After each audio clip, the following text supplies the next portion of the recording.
মহুয়া মৈত্রের বিরুদ্ধে সাম্প্রদায়িক সম্প্রীতি নষ্টের অভিযোগ বিজেপির। করিমপুর থানায় লিখিত অভিযোগ এক বিজেপি নেতার। পশ্চিমবঙ্গ পশু হত্যা নিয়ন্ত্রণ আইন 1950-এর সাম্প্রতিক নির্দেশিকাকে কেন্দ্র করে কৃষ্ণনগরের তৃণমূল সাংসদ মহুয়া মৈত্রের একটি ফেসবুক পোস্ট ঘিরে রাজনৈতিক পারদ চলল নদিয়ার করিমপুরে ফের রাজনৈতিক উত্তাপ। এবার কেন্দ্রবিন্দুতে কৃষ্ণনগরের তৃণমূল সাংসদ মহুয়া মৈত্র সাম্প্রদায়িক সম্প্রীতি নষ্ট এবং উস্কানিমূলক মন্তব্য করার অভিযোগ তুলে তার বিরুদ্ধে করিমপুর থানায় লিখিত অভিযোগ দায়ের করলেন এক বিজেপি নেতা। আর এই ঘটনাকে ঘিরেই ইতিমধ্যেই সরগরম সীমান্তবর্তী করিমপুরের রাজনৈতিক মহল। ঘটনার সূত্রপাত গত 16ই মে। সেদিন নিজের অফিসিয়াল ফেসবুক পেজে একটি ভিডিও পোস্ট করেন মহুয়া। সেখানে তিনি পশ্চিমবঙ্গ পশু হত্যা নিয়ন্ত্রণ আইন 1950-এর সাম্প্রতিক সরকারি নির্দেশিকাকে কড়া ভাষায় আক্রমণ করেন। সাংসদের অভিযোগ, রাজ্য সরকারের এই নির্দেশিকা সম্পূর্ণ উদ্দেশ্য প্রণোদিত এবং একটি বিশেষ শ্রেণীকে খুশি করার লক্ষ্যেই তা কার্যকর করা হয়েছে। তার দাবি, নতুন এই নির্দেশিকার জেরে বিভিন্ন পশুহাটে আতঙ্কের পরিবেশ তৈরি হয়েছে। গরু কেনাবেচার সঙ্গে যুক্ত সাধারণ ব্যবসায়ীদের মধ্যেও ভয় ছড়িয়েছে। খুব শীঘ্রই এই ব্যবসা পুরোপুরি বন্ধ হয়ে যেতে পারে বলে আশঙ্কা করছেন তারা। এই ভিডিও বার্তায় মহুয়া আরও বলেন, 2024-25 অর্থবর্ষে কেন্দ্রীয় সরকার গোমাংস রপ্তানি করে এবং এটা করে প্রায় 40,000 কোটি টাকা ব্যবসা করেছে। পাশাপাশি বিদেশে মাংস রপ্তানিকারী এক সংস্থার কাছ থেকে 30 কোটি টাকা নেওয়ার প্রসঙ্গ টেনে তিনি প্রশ্ন তোলেন, যদি এত বড় ব্যবসায় কোনো সমস্যা না থাকে তাহলে সাধারণ মানুষের গরু কেনাবেচার ব্যবসার উপর কড়াকড়ি কেন? সরকারের এই অবস্থানের পেছনে কি উদ্দেশ্য রয়েছে সেই প্রশ্ন তোলেন মহুয়া মৈত্র। কি প্রশ্ন তুলেছেন একবার দেখুন। আমি তৃণমূল কংগ্রেসের সাংসদ মহুয়া মৈত্র বলছি। এক সপ্তাহ হয়নি নতুন পশ্চিমবঙ্গ সরকার শপথ নিয়েছে এবং এই এক সপ্তাহ যেতে না যেতে গ্রামীণ অর্থনৈতিক ব্যবস্থার উপরে একটি সাংঘাতিক ঘা এই সরকার অলরেডি, এই সাংঘাতিক আঘাত অলরেডি করেছে। কিভাবে? আপনারা দেখছেন গত দুদিন ধরে গ্রামে গঞ্জে যেখানে যেখানে পশুর হাট আছে সেখানে একটা আতঙ্ক ছড়িয়ে গিয়েছে। এই পশুর ব্যবসার সাথে যারা যুক্ত তাদের সবাই একটা ভয় রয়েছে, এই ব্যবসা প্রায় একদম স্থগিত হতে চলেছে।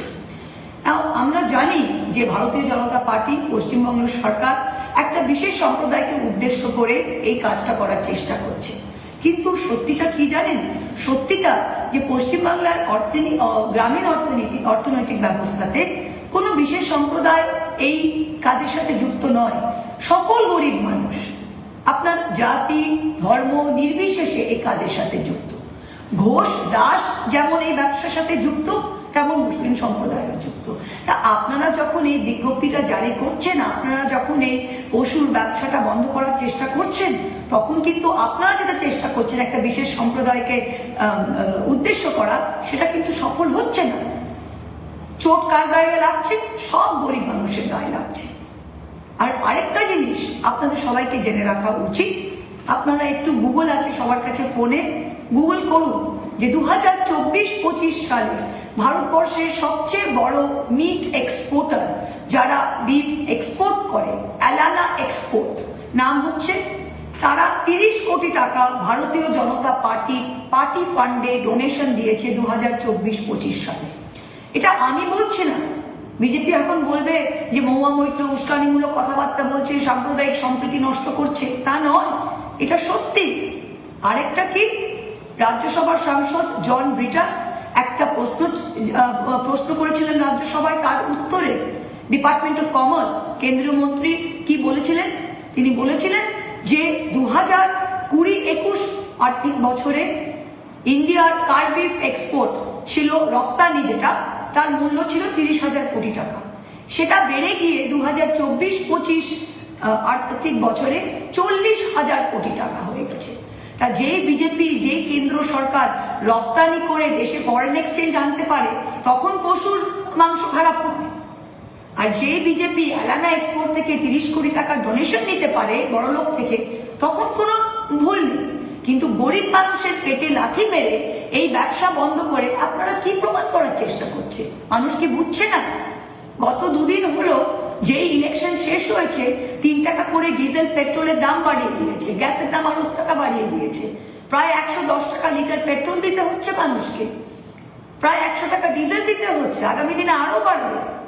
সেটা আপনারা রাজ্য সরকারের ভিএটি কমিয়ে আমাদের ওপরে, গরিব মানুষের ওপরে যেটা বার্ডেন, সেটাকে কমাতে পারতেন, কিন্তু রাজ্য সরকার সেটা নিয়ে কোনো বিজ্ঞপ্তি জারি করেনি। কি বিজ্ঞপ্তি জারি করেছে? কি খাওয়া যাবে, কি ব্যবসা করা যাবে। এটা তো গরিব মানুষের পেটে লাথি মারা। এটা তো কোনো সম্প্রদায়কে উদ্দেশ্য করা নয়, এটা তো সকল গরিব মানুষকে পেটে লাথি মারা। মানুষ ভালো খারাপ এবার নিজেই বিবেচনা করবে।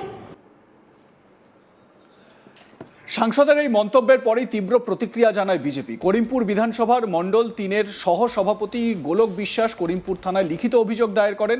তার অভিযোগ, সরকারি নির্দেশিকায় কোথাও কোথাও বিশেষ সম্প্রদায় বা শ্রেণীকে উদ্দেশ্য করে কিছু বলা হয়নি, অথচ মহুয়া মৈত্র ইচ্ছাকৃতভাবে ভিত্তিহীন মন্তব্য করে এলাকার শান্তি শৃঙ্খলা নষ্ট করার চেষ্টা করছেন।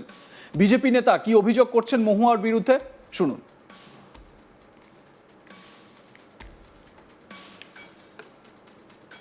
গত 16ই মে সন্ধেবেলায় কৃষ্ণনগর লোকসভা কেন্দ্রের সাংসদ মাননীয় মহুয়া মৈত্র তার ফেসবুক লাইভে এসে বর্তমান পশ্চিমবঙ্গ সরকারের একটি নির্দেশিকাকে উপেক্ষা করেই একটি ফেসবুক লাইভ করেছেন, যেখানে গরু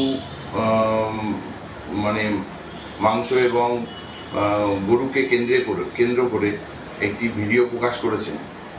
এই ভিডিওটা আমার মনে হয়েছে যে এইটাতে একটা সাম্প্রদায়িক সম্ভাবনা আছে, তাই যাতে আমাদের সমাজে কোনো এই ধরনের সাম্প্রদায়িক হয়, সেই কারণ নিয়েই আমি করিমপুর থানাতে ওনার বিরুদ্ধে একটা অভিযোগ করেছি, তাতে যাতে সাম্প্রদায়িক সম্প্রীতি বজায় রাখে এবং এই মাননীয়া ভবিষ্যতে যেন এই ধরনের কোনো উস্কানিমূলক বক্তব্য না রাখতে পারে, এবং তার এই জন্য তার আইনানুগ ব্যবস্থা যেন গ্রহণ করে, এই বিষয়ে আমি একটি অভিযোগ দায়ের করেছি।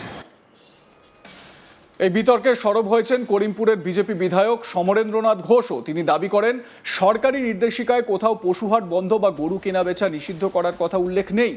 তার মতে ভারত বাংলাদেশ সীমান্ত দিয়ে গরু পাচার রুখতেই এই কড়া নির্দেশিকা জারি করেছে সরকার। একই সঙ্গে তিনি অতীতে তৃণমূলের একাধিক নেতার বিরুদ্ধে গরু পাচারের অভিযোগের প্রসঙ্গও তোলেন। বিধায়কের অভিযোগ, মহুয়া মৈত্রের এই ধরনের মন্তব্য সীমান্ত এলাকায় গরু পাচারকারীদেরই পরোক্ষে উৎসাহ দিচ্ছে। এমনকি দেশের নিরাপত্তা এবং আন্তর্জাতিক চোরা কারবারের সঙ্গে কোনো যোগ রয়েছে কিনা তাও প্রশাসনের খতিয়ে দেখা উচিত বলে মন্তব্য করেন তিনি। তবে ঘটনায় নতুন মাত্রা যোগ করেছে আরও একটি পুরনো বিতর্ক। জানা গিয়েছে, চলতি মাসের 9 তারিখে বিজেপি নেতা গোলক বিশ্বাস নিজেই সোশ্যাল মিডিয়ায় একটি পোস্ট করেছিলেন। সেখানে লেখা ছিল, করিমপুর এলাকায় যে ব্যক্তি কালনাগিনী মহুয়াকে জমি বা বাড়ি ভাড়া দেবেন তাকে এলাকার শত্রু বলে চিহ্নিত করা হবে। এই পোস্টের বিরুদ্ধে আগেই করিমপুর থানায় অভিযোগ জানিয়েছিলেন মহুয়া মৈত্র। এ বিষয়ে আপনাদের মতামত কি জানাতে থাকুন, দেখতে থাকুন আজ তাক বাংলা। সাবস্ক্রাইব করুন আমাদের ইউটিউব চ্যানেলটি।